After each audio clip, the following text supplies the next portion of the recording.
সালাম আলাইকুম। সবাই কেমন আছেন? আশা করি আল্লাহর রহমতে সবাই ভালো আছেন। দর্শক, আজ আপনাদেরকে নিয়ে আসছি আমি বৌদ্ধজীবী কবরস্থানে। এখানে অনেক মানুষ ঘুমিয়ে আছেন চিরজীবনের জন্য।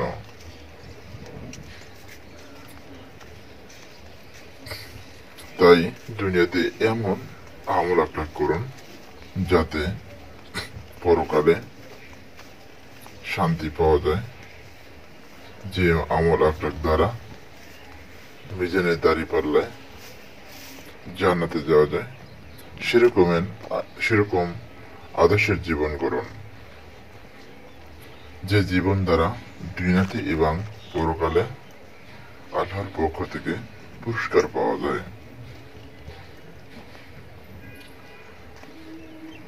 ধনী বলেন, গরিব বলেন, আরজাল কাউকে ছাড়বে না। এই দুনিয়ার জমিদারি বাহাদুরি সঙ্গে কিছুই যাবে না। কবর আমাদের আসল বাড়ি, কবর হবে ঠিকানা। উপরেতে বাসার সাওনি, আলোর সাথে থাকবে না। আমাদের মাটি হবে বিছানা।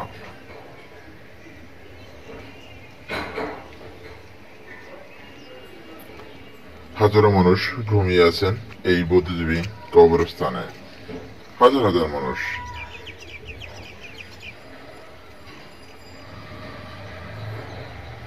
কত সারি সারি সুন্দর কবর সাজানো আছে। ফুলে ফুল দিয়ে কবরগুলো সাজানো আছে সারিবদ্ধভাবে। দেখুন, মানুষ ঘুমিয়ে আছেন চিরদিনের জন্য। একদিন এই অন্ধকার কবরে যেতে হবে, পড়তে গিয়ে চলে। তাই দুনিয়াতে বাহাদুরি দেখাবেন না, দুনিয়াতে অহংকার দেখাবেন না, দেমাক দেখাবেন না। সবসময় নিজেকে ছোট মনে করবেন। মানুষ হলো আশরাফুল মাখলুকাত, সৃষ্টির সৃষ্টজীব।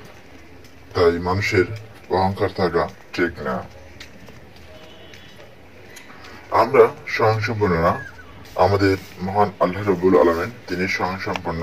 তিনি কারো মুখোপেক্ষী নন। তিনি এক ও অদ্বিতীয়, তার কোনো শরিক নেই। তাই দুনিয়াতে থাকতে কোনো অহংকার দেখানো যাবে না, এবং কোনো কোনো কিছু বড়াই দেখানো যাবে না। দুনিয়াতে আসি আমরা কয়েক সেকেন্ডের জন্য। এই ক্ষুদ্র জীবনটাকে কাজে লাগাতে হবে।